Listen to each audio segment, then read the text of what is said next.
Bonjour à tous, c'est Samuel pour Hyperlien. On vient d'arriver à Stein en Seine-Saint-Denis et plus précisément là, au centre administratif Louis Piernat. Voilà, on ne sait pas trop ce que c'est qu'un centre administratif et on a rendez-vous avec Mehdi qui est conseiller numérique et qui du coup va à mon avis arriver à nous expliquer ce que c'est. Mais allez-y, suivez-moi.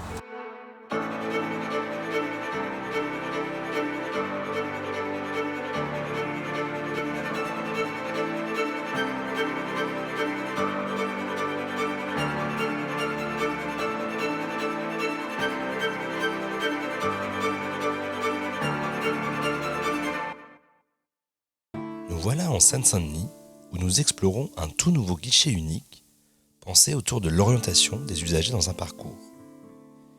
Mais ici aussi, le paradoxe du conseiller numérique nous attend. Tiraillé entre démarches administratives et formation au numérique, comment répondre efficacement aux besoins du territoire ? Ah. Ouais, attention. Salut. Salut, tu vas bien? Et toi? Salut, super. Enchanté. Enchanté, je suis Mehdi, conseiller numérique à Stein. Eh ben, trop bien. Ravi Merci de t'accueillir dans notre petit espace. Le grand espace. Grand espace. C'est tout nouveau en fait ici le bâtiment. C'est récent, ouais, c'est vraiment récent. C'est tout neuf. Ah, c'est ça. En fait, là, tout ça c'est l'espace administratif. Okay. Il s'appelle Louis Piernat, avant c'était le centre Thorez. Et l'idée, c'est devenu un guichet unique. Un guichet unique, c'est-à-dire que c'est un point d'entrée pour accéder à l'ensemble des services. Donc je vais aller par exemple au service logement, je vais aller au CCAS, etc. L'ensemble des services sont là. Et tu disais que quand tu étais arrivé, toi tu n'étais pas de Stein, du coup tu as fait un peu un diagnostic. Exactement. Un peu de la ville. En fait, justement, finalement, j'ai pris Moi je pensais au début que c'était une difficulté, mais l'avantage, comme je connaissais absolument rien de Stein, j'arrivais vraiment avec aucun a priori. Donc ça me permettait un peu vraiment d'aller à la rencontre des associations, des structures, des différents services, et de voir en fait ce qu'ils font. Et de me rendre compte surtout qu'il y a une vraie richesse, que dans l'ensemble, on est tous là vraiment pour un objectif commun. Et le challenge, c'est comment faire pour fluidifier le parcours. Et surtout, l'idée, c'est de dire, en fait, finalement, en tant qu'acteur, que je sois une association, un acteur de la ville, où je me situe dans le parcours usager. Où je suis, est-ce que je suis dans l'accueil, dans l'orientation, dans la formation?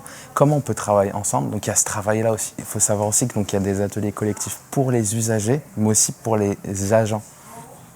En fait, parce qu'en fait, on parle souvent de fracture numérique pour les habitants, mais on oublie que les agents, c'est aussi des habitants.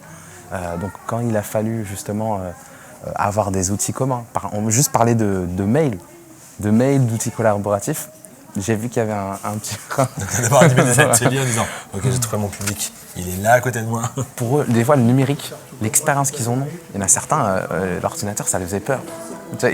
Ils n'osaient même pas cliquer sur un bouton parce qu'il y a des répercussions financières. J'imagine qu'à la fin du mois, si je fais mal la démarche administrative, je ne reçois pas mes aides. Donc il y a aussi ce rapport-là. L'accès au droit, tout ça, ça vient très très souvent. Et ouais, le fait juste de les rassurer. Ils savent qu'ils ont des personnes qui sont là, qui les écoutent, qu'on est avec eux. On ne va pas les laisser dans la nature. Et ça, en fait, ça leur fait du bien de voir ça. Et du coup, là, on va où? Alors là, on va à la réunion de coordination des conseils numériques. Donc ça, en fait, c'est un temps où on se retrouve, tous les conseils numériques de Plenco, une dizaine de communes, on se retrouve ensemble pour partager un peu des informations. Il y a des informations de la coordinatrice Jeanne Teneroni, il y a aussi nos problématiques. Donc vraiment, c'est un temps d'échange important pour nous.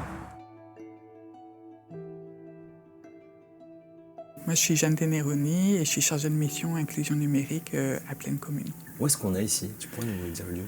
Donc on est au siège de Plaine Commune, donc qui est un établissement public territorial situé dans le 93 et qui couvre 9 villes du 93.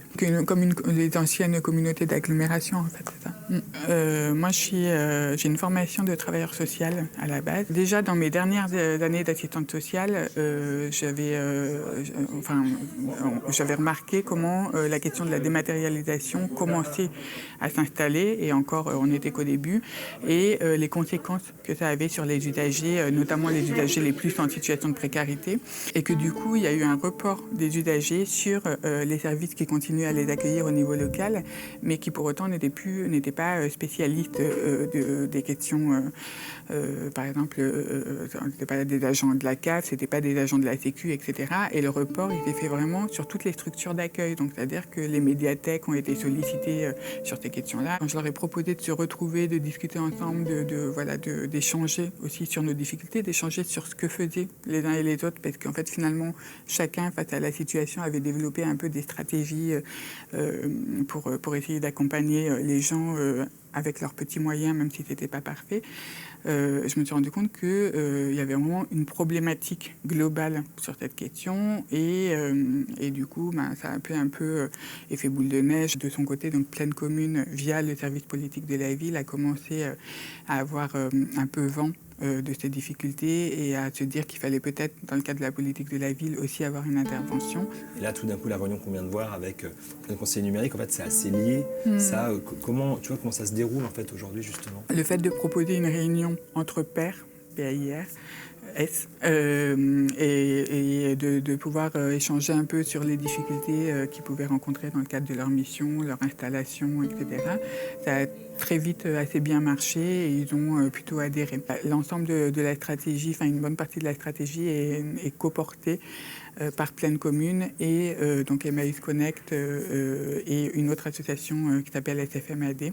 Parce que la difficulté quand même des conseillers numériques, c'est que c'est des nouveaux métiers, mais du coup, ils se retrouvent un peu dans des injonctions contradictoires à devoir à la fois être travailleurs sociaux, à la fois avoir des connaissances très spécifiques sur faire un dossier de retraite, sur des démarches administratives qui sont quand même un peu complexes, et en même temps avoir des connaissances sur le numérique et comment on accompagne le numérique, etc. Et tout ça, particulièrement ici dans le 93, auprès d'un public quand même souvent très précaire et parfois pas facile non plus, quoi.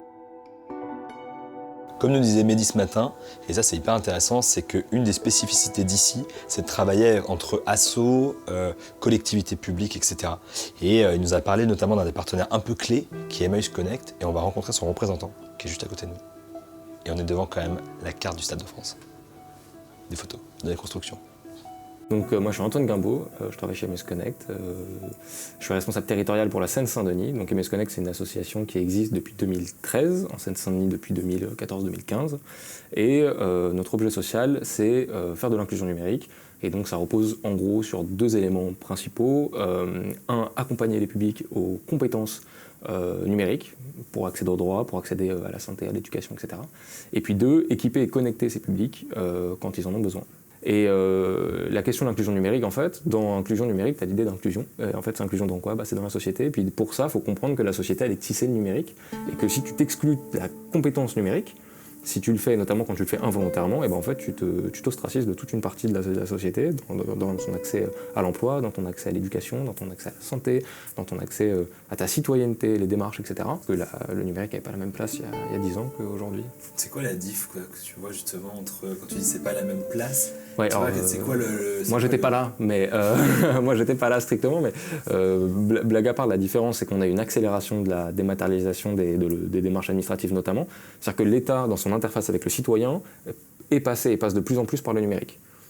Donc ça c'est un choix politique qui peut avoir plein de bonnes raisons, mais qui entraîne des conséquences et des effets qu'il faut pouvoir gérer. Quand on dit ça, ça veut dire qu'on lance une locomotive et puis qu'on dit en gros, si vous n'êtes pas équipé, vous n'êtes pas connecté, puis vous n'êtes pas en capacité de comprendre à la fois le métalangage et puis les compétences propres au numérique, et vous êtes laissé sur le côté.